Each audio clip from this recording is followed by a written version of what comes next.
मैं हूं दीपक दुबे, देख रहे हैं आप द्वाबा न्यूज। बात करते हैं अग्निपथ योजना की। अग्निपथ योजना में इस तरीके से रिएक्ट किया जा रहा है जैसे सरकार ने कोई बिल ला दिया हो कि सभी 17 वर्ष से 17.5 वर्ष से 21 वर्ष के नौजवानों को सेना में जबरदस्ती 4 साल के लिए जाना ही होगा। रिएक्शन कुछ इसी तरीके से हो रहा है। दोस्तों, सबसे पहली चीज यहां जो दिक्कत आ रही है कि सेना में जाने को नौकरी समझने की। यहां नौकरों की नहीं, यहां राष्ट्रभक्तों की जरूरत होती है जो देश की सेवा कर सके। तमाम तरीके के सवाल, खासकर यूट्यूब पे सबसे ज्यादा चिंता जो है यूट्यूबर्स को हो गई है। समझ में नहीं आ रहा है कि आखिर इनकी चिंता का कारण क्या है। आइए बात करते हैं। लोग कह रहे हैं कि 4 साल बाद ये क्या करेंगे जो अग्निवीर निकलेंगे 4 साल बाद। मैं सवाल करता हूं, अभी आप क्या कर रहे हैं? या वो नौजवान अभी क्या कर रहे हैं जो 4 साल से जब सेना की भर्ती नहीं आई और बेरोजगार हो गए? और आप अभी वर्तमान में क्या कर रहे हैं? आप इन 4 सालों को नौकरी की नजर से मत देखिए। सेना के नाम जो ये भर्ती होती है, यहां से नौकरी सब संज्ञा का प्रयोग ही नहीं करना चाहिए। ये राष्ट्र सेवा है। 4 साल के लिए आपको सेवा का अवसर दिया जा रहा है। आपकी परफॉर्मेंस बेहतर होगी, ये लगेगा कि आप और कुछ ज्यादा देश के लिए कर सकते हैं। सेना ऐसे 25% लोगों को रिटेन करेगी, फिर से सेना में काम करने का अवसर देगी और बाकी को 4 साल की पुख्ता ट्रेनिंग के बाद और उस ट्रेनिंग के साथ आपकी शिक्षा दीक्षा भी जारी रहेगी। यानी आप अगर 18 में जाते हैं तो 22 में वापस आएंगे। और आज आप जाके देखिए, सामान्यतः 20 से 22 साल के नौजवान ग्रेजुएशन में एडमिशन करते दिखते हैं जो सही उम्र में अपनी पढ़ाई शुरू करते हैं। आप एनसीसी करते हो, 3 साल का सर्टिफिकेट कोर्स करते हो, क्या मिलता है आपको?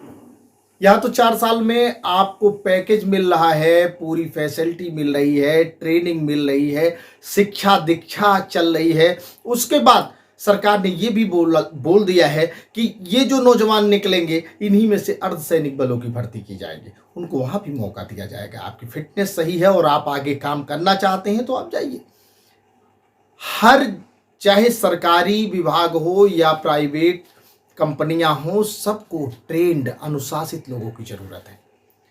जितने भी अभिभावक देख रहे हैं इस वीडियो को, एक सवाल करूंगा। आज सबसे बड़ी जो समस्या है वो ये है कि आज हमारे बच्चे सिस्टम से भटक गए हैं। उनके सोने का, जगने का, खाने का, पीने का सारा तौर तरीका बदल गया है। और गजब की बात तो यह है कि हम उसमें कुछ कर भी नहीं पा रहे और आप कुछ कर भी नहीं सकते।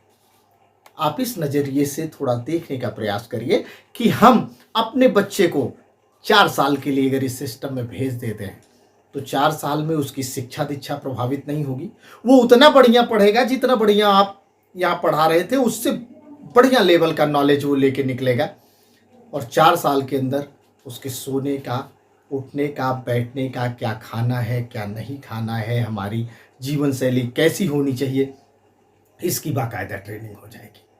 तो दोस्तों, सिर्फ अफवाह, र्यूमर बना के ये जो देश में शांति भंग करने का प्रयास कुछ कोचिंग के संचालकों द्वारा और कुछ ऐसी ही समझ के लोगों के द्वारा जो सिर्फ बेरोजगारी भत्ता समझते हैं, जो सिर्फ मनरेगा समझते हैं, उनको अग्निवीर नहीं समझ में आ रहा है। अग्निवीर को नौकरी, और मैं सरकार से दरखास्त करूंगा कि सेना के को नौकरी के नजरिए से नहीं देखा जाना चाहिए। सैनिक जो है वो नौकर नहीं होता, वो जवान बोला जाता है, सैनिक बोला जाता है। और एक बात गजब की, अभी कुछ लोग प्रश्न उठा रहे हैं, ये 4 साल बाद जब नौजवान आएंगे तो क्या करेंगे, वो मैंने आपको बता दिया। कुछ लोग ऐसा भी चला रहे हैं कि ये नौजवान आएंगे तो देश के लिए खतरा हो जाएंगे। अरे जब इस बेरोजगारी की ठोकर खा के जो देशद्रोही नहीं हुआ, वो 4 साल में जो पूरी ट्रेनिंग के साथ और लगभग 40-44 लाख रुपए के साथ जब वापस सार्वजनिक जीवन में आएगा तो क्या वो अपराधी बन जाएगा? लोग कह रहे हैं कि सूचनाएं लीक हो जाएंगी, सेना की ये जो आएंगे 4 साल बाद सूचनाएं लीक हो जाएगी। अरे ये एनडीए के थ्रू नहीं जा रहे हैं कि ये हमारी व्यवस्था को वहां पे सेना की चलाएंगे, ये सोल्जर्स हैं, ठीक है। और ये क्या लीक करेंगे आप समझ सकते हैं। तो ये जो तरह तरह की बातें, तरह तरह की बातें की जा रही हैं, सिर्फ एक र्यूमर बनाया जा रहा है ऐसे लोगों द्वारा जो बस मौका मिल गया। 17.5 से 21 साल के बीच के नौजवान, ऐसे नौजवान जिनके पास अनुभव नहीं सिर्फ जोश होता है, अब उनके लिए मौका मिल गया तो इस पे देश को उबाल दो, देश को नुकसान पहुंचाओ।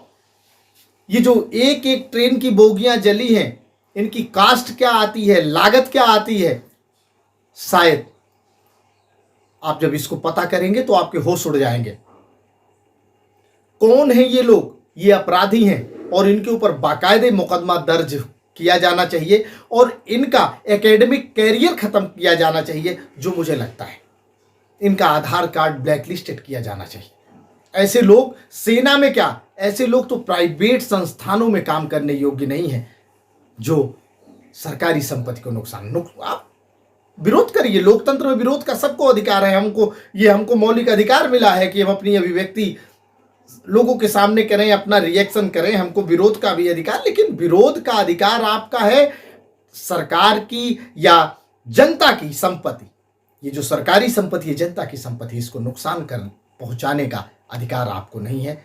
अगर आप ऐसा करते हैं तो ये हरकतें भी देशद्रोह की श्रेणी में मानी जाएंगी। तो दोस्तों, अफवाहों से बचिए और कोई जबरदस्ती नहीं है, नहीं जाना आपको, ऐसा नहीं है कि सबको अनिवार्य कर दिया गया है। मत अग्निवीर बनिए, आप जो वीर बनना चाहते हैं वो वीर बनिए, उसके लिए आप स्वतंत्र हैं। लेकिन जितना विरोध कर रहे हैं उससे कई गुना बच्चे आज इस अग्निवीर की व्यवस्था में, इस भर्ती में जाने के लिए तैयार बैठे हैं। बस भर्ती प्रक्रिया शुरू हो, ये वो लड़के हैं, ये वो बच्चे होंगे जो जाएंगे इसमें, जो राष्ट्र सेवा, देशभक्ति की भावना से जाएंगे, नौकरी करने नहीं जाएंगे। नौकर पैसे के लिए काम करता है और सेना में पैसे के लिए काम नहीं किया जाता। सेना में तो ऐसी ऐसी नजीरें हैं कि लोगों ने इतनी यातनाएं सही, गोलियां खाई, जान दे दी, लेकिन अपने राष्ट्र के खिलाफ कुछ नहीं बोला। और ये जब नौकरी करने वाले नौकर सेना में जाएंगे तो खतरा तो ऐसे नौकरों से होगा कि इनको कुछ गड्डियां दिखा दी जाएंगी तो ये पता नहीं क्या क्या बता जाएंगे, क्योंकि इनका मतलब तो वहां रुपए से है, इनका मतलब देशभक्ति से नहीं। आज बस इतना ही, फिर मैं कल कोशिश करूंगा ऐसे ही एक जो चीजें हैं अग्नि पथ योजना, अग्निवीर वीरों को लेके आपके सामने कुछ बातें करने का प्रयास करूंगा। प्यार बनाए रखिए। अगर चीजें पसंद आ रही हैं तो इन्हें शेयर कीजिए, द्वाबा न्यूज को सब्सक्राइब कीजिए, द्वाबा न्यूज के पेज को फेसबुक पे सब्सक्राइब कीजिए। अपना सहयोग, अपना प्यार बनाए रखिए। आज बस इतना ही।